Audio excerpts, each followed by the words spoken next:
If a man divorces his wife and she leaves him and marries another man, should he return to her again? Would not the land be completely defiled? But you have lived as a prostitute with many lovers, would you now return to me? Declares the Lord. Look up to the barren heights and see. Is there any place where you have not been ravished? By the roadside you sat waiting for lovers, sat like a nomad in the desert.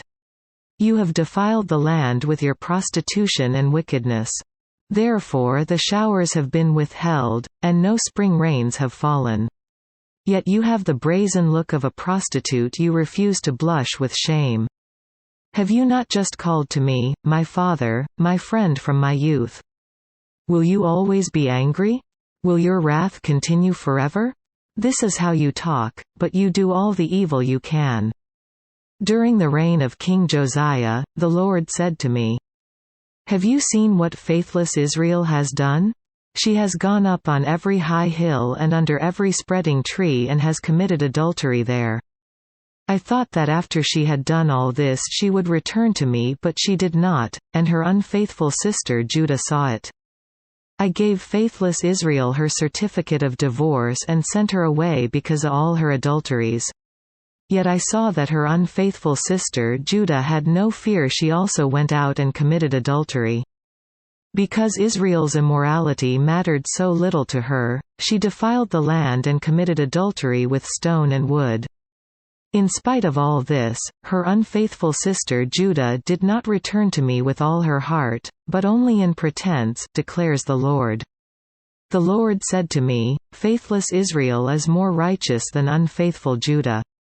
Go, proclaim this message toward the north, return, faithless Israel, declares the Lord, I will frown on you no longer, for I am merciful, declares the Lord, I will not be angry forever.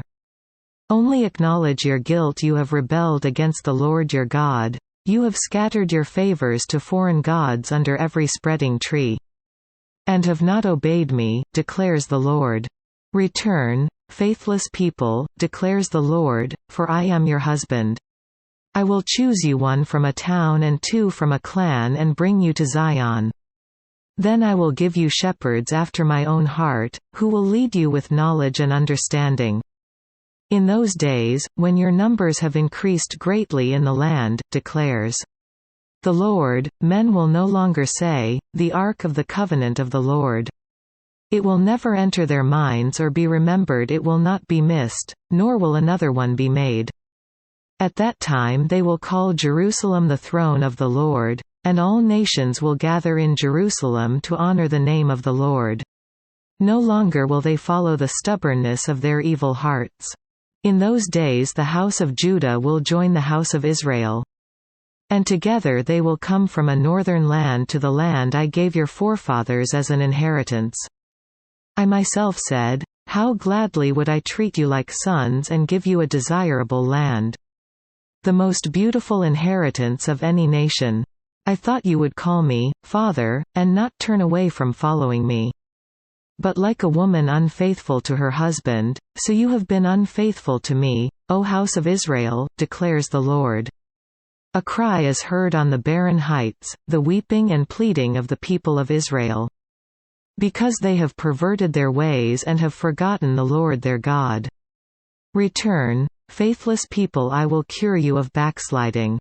Yes, we will come to you, for you are the Lord our God.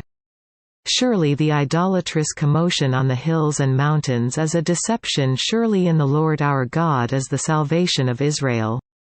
From our youth shameful gods have consumed the fruits of our fathers' labor, their flocks and herds, their sons and daughters.